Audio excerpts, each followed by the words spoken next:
What's up, everybody? This is Bradford, and welcome to the accessibility settings of the director's cut of Death Stranding. So let's get started.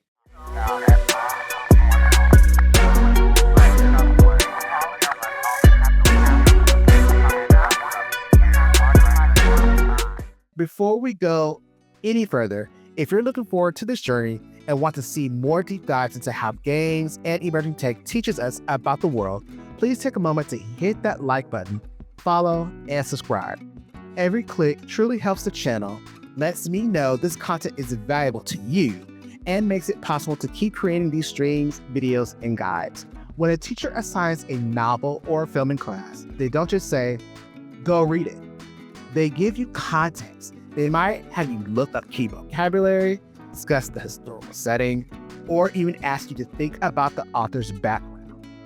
You're prepping your mind to get the most out of the story. Setting up a game like Death Stranding is the exact same process, just for an interactive world. Let's break down the similarities and the one massive difference. Just like prepping for a book or a movie, adjusting our settings is about removing barriers so we can focus on the experience itself. When you adjust for clarity, you increase the font size on an e-reader or turn on subtitles for a film with quiet dialogue. You're making the text accessible, adjusting subtitle size, colorblind modes, and audio levels to make sure the story and information are crystal clear. When we set the mood, we might dim the lights for a scary movie to enhance the atmosphere. In the game, we'll be calibrating the brightness and tweaking the audio mix. Do we want the music to swell, or do we need to hear every footstep and the first drops of time fall? We are turning our senses to the world Kojima built. When we choose the pace, we decide on a difficulty level, which is like deciding how you want to read a book. Do you want a relaxed journey to soak in the story, or a challenging analytical reading where you have to fight for every inch of progress? There's no right or wrong answer here. It's about matching the experience to your goal.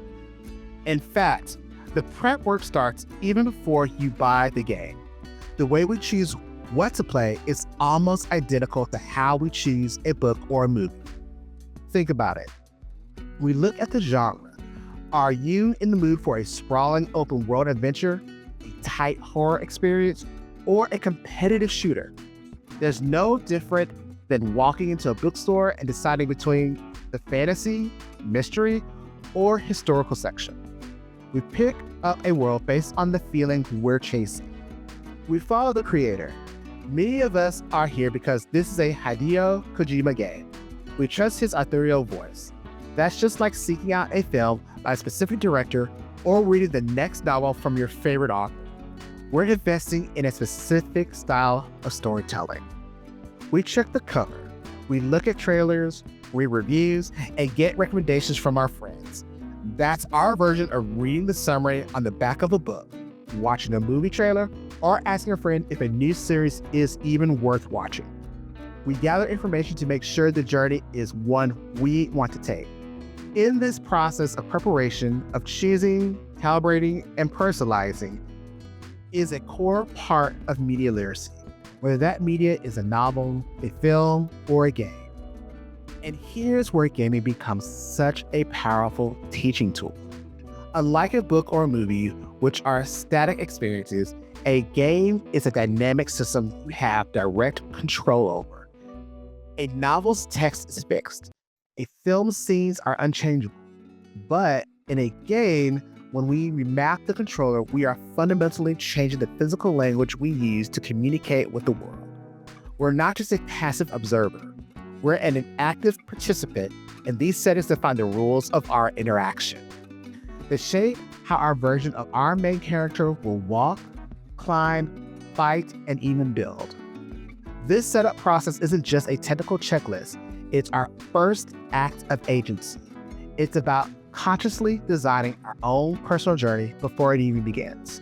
I want to pose some questions to all of you who are watching that are in the description below and that are in my guide link, which you will also find in the description. Drop your thoughts in the comments as we think about this. These are the kind of ideas we'll be exploring all throughout our Death Stranding series. Thinking about not just what we're playing, but how and why we play. We are ensuring that the game's challenges come from the environment and not the narrative, not from a frustrating interface or setting that don't work for us. Thank you for sharing your thoughts.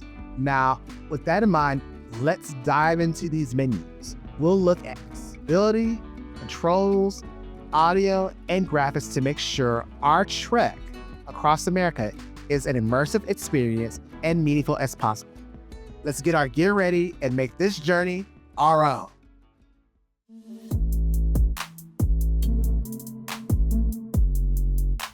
All right, so you went through the 5-minute video on how to get through Death Stranding and preparing for it. So this time we're gonna go through the actual setup in under a minute. So we're gonna be talking about the difficulty levels, the controller settings, and the HUD settings. That's the heads up display that's gonna help me prompt and get ready for the guiding through the game really easily, as well as the calibration. This is a direct to Sony game for the Xbox. So now we are gonna go and check our difficulty levels. We're gonna set that to normal. We're here for the story and the spoilers. Yeah, we're gonna turn that on. We want all the data and the shared content. Yeah, we're gonna max that out. We're connected with everyone. The cargo delivery, we want that on so we can entrust and compete. Those controller settings, we want a good feel for the game, so we want the whole stick to the dead zones, and we're gonna quick tweak for driving assist because I can't drive for nothing. Those head settings, all of those are gonna be turned on. The language setting, we're gonna make sure that's English, and we're gonna have those subtitles large and on. Widescreen is gonna be for the nice cinematic display. Audio settings are going to be good. We're going to make sure those screens are calibrated for easy viewing, and we're ready to start.